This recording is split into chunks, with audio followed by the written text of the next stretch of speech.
बारीमा तरकारी टिप्ने कार्यक्रम। सिमी लटरम्मै फलेको छ। उताको सिमी लटरम्मै।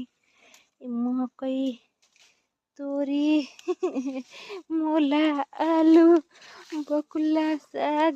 हाम्रो मम्मीको मेहनत देखाउनु पर्यो नि मम्मीका मेहनत कति छन् भनेर। तोरी पनि निक्लिएछ, पाक्ने बेला भएछ। अहिले चाहिँ यो अर्डर पनि हो मम्मी। केराउ के छ एउटै बारीमा मम्मीका। मुला यस्ता भइछन्।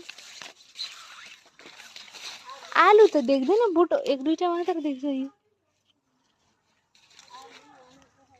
आलु पनि देखाएको छु। ए मकै चाहिँ खानु भन्छ, मकै खाने हो अब। ओ यो चाहिँ राम्रो हुन्छ होला, के अरे केराउ। मेहनत गर्ने वाली आइ भन्नु न। रहर आफ्ना मेहनत टिप्न आगे अरे मम्मीलाई। जार ठिक छ। अनि मम्मीका मेहनत कति छ नि।